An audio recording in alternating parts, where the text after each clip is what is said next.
कह सकता हूं आपको कि हम ये बोलते थे तो हम अब आपके गुलाम हैं, हम आपके सागरी हैं, इसलिए आप जो करवाओगे, जो भी काम करवाओगे वह हम करेंगे और हम हाजिर रहेंगे। ये बात तो मैं कह सकता हूं।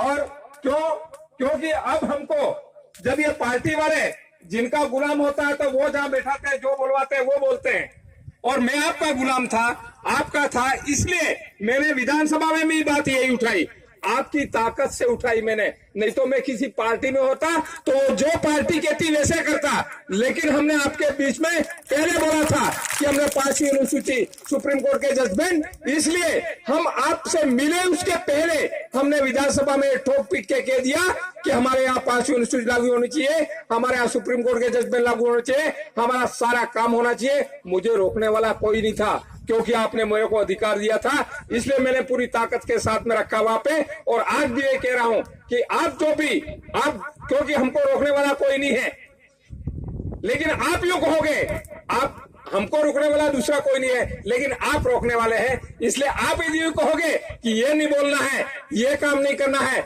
ये करना है, वो काम मैं करूंगा, इतना ही मैं बात आपको वादा करता हूं। इसलिए आपकी जो समस्याएं हैं उसको भी हम सब जगह उठा रहे हैं, कहीं भी छोड़ने वाले नहीं है हम, कहीं भी, क्योंकि आपका पैसा, बहुत सारा पैसा, आज भी हम कलेक्टर के वहां जाके आए तो वहां पे हमने पूछा टीएडी में कि कितना पैसा है यहाँ पे, क्या है, इनको पता ही नहीं। ये कहता हमारे अधिकार में नहीं है, हमको कोई पावर दिया। अरे इन गधों को सबको समझ में अच्छे आज तक एमएलए थे कि साला डूंगरपुर में हम टीएडी, हमारा विभाग बैठा हुआ है, उस विभाग को पता ही नहीं है सैंक्शन क्या होता है क्या नहीं होता है। सीधा वहां जयपुर से उदयपुर से जो कमिश्नर है, ट्राइबल कमिश्नर है, वो काम सीधा करता है। तो यहाँ बैठे बैठे क्या कर रहे हैं, ये नजदीक तो हम तो यहाँ जा सकते हैं, उदयपुर जाएंगे। तो ये जो हालत हमारी जो कर रखी है उन लोगों ने, ये हमको ठगने के लिए, इसलिए सारा पैसा अपना लेफ्ट होके वापस चला जाता है। इसलिए हम आपको इतना वादा करते हैं कि जो आज तक लेफ्ट होता था वो पैसा लेफ्ट नहीं होने देंगे, हमारे अंदर लगाएंगे बहुत सारा पैसा, हमको ये विश्वास है। क्योंकि हमने उदयपुर में जाके उसकी सीने पे जाके अपन ने बोले थे, अपन सीने पे चढ़ के, तो वो हमको चाहता था कि हमको आके बात करें, वो हमसे वार्ता करें, कमिश्नर कह रहा था, लेकिन हमने कह दिया हम अभी तेरे से नहीं मिलेंगे, तेरे को हमने बाहर बुलाया, तू नहीं आया, इसलिए हम तेरे से मिलना नहीं चाहता। अब यूं बोल के हम चले आए, हम नहीं मिले उससे, लेकिन हम चाहते हैं कि क्योंकि अभी तो उसको जिम्मेदारी दे रखी है, इसलिए हम चाहेंगे उससे बात करने का, बात करके हम सारे अपने इलाके की जो भी है वो हम करेंगे। लेकिन आप लोग भी इस मामले में पूरा सतर्क रहिए और बात करिए, इतना पूरा सीना ठोक के बात करिए, जिससे भी अपना अधिकार की बात करनी है, वहां दबने की जरूरत नहीं है। यदि अपन दब गए तो फिर दबा देंगे। और ये इनके यही सोच रहे हैं, क्या सोच रहे हैं कि आदिवासियों में भूल में बीटीपी जीत गई है, क्या कह रहे हैं, ये भुलावे में हो गया काम, इसलिए हम वापस इनको हम बदल देंगे, ये है इनके दिमागों में।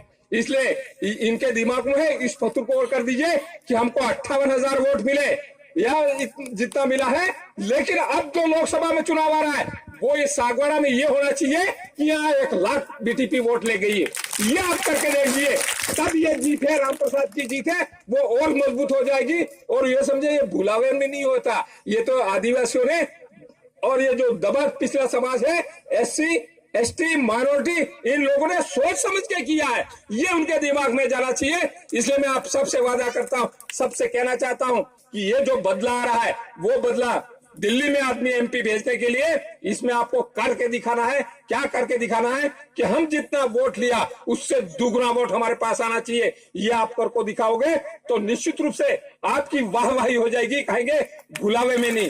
ये बात तो बिल्कुल सही बात है, होना चाहिए था, यही मैं कहना चाहता हूं। लेकिन ये मैं आपको जो बात कर रहा हूं वो बात तो मैं कह चुका हूं, कर रहा हूं और आगे भी करूंगा आपसे। लेकिन मैं एक दूसरी बात कहना चाहता हूं, जो हमारी आदिवासियों की पहचान है, जो हम आदिवासी हैं, आदिवासी है तो आदिवासी की पहचान हमारे अंदर रहनी चाहिए। इसलिए मैं आपको कहता हूं, ये हम जो बोलते हैं, आज मुझे हमारी माताएं बहनें या हमारे भाई कुछ लोग मुझे जोहार नहीं बोला तो मुझे तकलीफ हुई, तो मैं चुपके जोहार बोल रहा था। यदि आप जोर से बोलता तो मैं जोर से बोलता, क्योंकि आपकी ताकत नहीं लगी मेरे को थोड़ा सा ऐसा हो। इसका मतलब ये नहीं है कि हम जय गुरु बोलते हैं, जो कोई भी बोलते हो उसको बंद कराना मकसद नहीं है। हमारा मकसद वो नहीं है उनको बंद कराना, लेकिन हमारा मकसद ये है कि जो सही है उसको हम स्वीकार करें। सही क्या है, यही बात कहना चाहता हूं आपको। सही बात यह है कि हम जो जवाहर जय जवाहर हम बोलते हैं, वो जय जवाहर है जिससे हम जिंदा रहते हैं। किससे जिंदा रहते हैं? हम जमीन और आसमान से, हम चांद और सूरज से, उसके बिना हम जिंदा नहीं रह सकते। बात सही है गलत है? हम पानी और पवन के बिना जिंदा नहीं रह सकते। हम अन्न और अग्नि के बिना जिंदा नहीं रह सकते। हम 12 मेंगड़ा तेरे जो उसके बिना जिंदा नहीं रह सकते।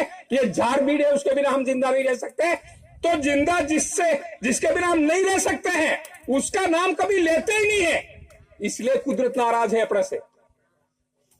जो हमें पैदा करते हैं हमारे मां बाप, उसका कभी नाम लेते ही नहीं है, इसलिए वो नाराज है हमसे। इसलिए मैं कहना चाहता हूं कि हमारे जो असली पैदा करने वाले मां बाप है उनका नाम लीजिए। यही जय जवाहर है। इस जय जवाहर में सब आ गया, जमीन आसमान का भी आ गया, चांद सूरज का भी आ गया, और ये पवन पानी और सबका आ गया। इसलिए हम जय जवाहर जोर से बोलना चाहते हैं। तो बोलना है कि नहीं बोलना है?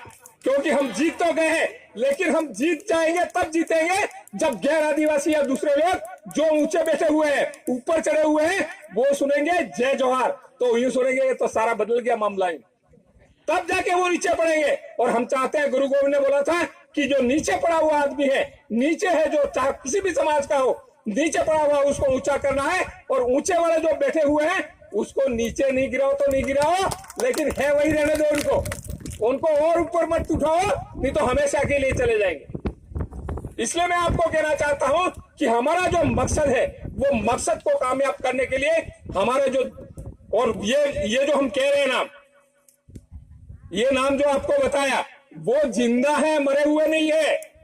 वो जिंदा है, इसलिए समझते हैं कि मैं जिंदा रख रहा हूं, मेरा नाम नहीं लेता, किसी और का ले रहा है, तो नाराज तो होंगे कि नहीं होंगे? और क्यों कह रहा हूं कि जमीन यदि जिंदा नहीं होती तो अनाज पैदा करें, चांद और सूरज जिंदा नहीं होते तो ये अनाज पैदा हो सकता है, हम रह सकते हैं। ये जो हम श्वास ले रहे वो यदि जिंदा नहीं हो तो इंसान जिंदा रह सकता है? तो ये भी जिंदा है। हम जितना प्रकृति में जो सच्ची बात है जिसके बिना हम जिंदा नहीं रह सकते हैं, वो ही असली कुदरत है, वो ही ईश्वर है। इसलिए उसका सबका जय जोहर करना चाहिए, और हमारे गुरु गोविंद को भी बोलना चाहिए। लेकिन गुरु गोविंद का जो बीज है हमारा जो है, वो केवल आज तक कोई बोलने वाला दूसरे समाजों में आया नहीं आया। तो गुरु गोविंद था, वो भी हमारा ही बीज था। इसलिए हम जय जोहर बोलेंगे तो गुरु गोविंद की भी जय हो जाएगी।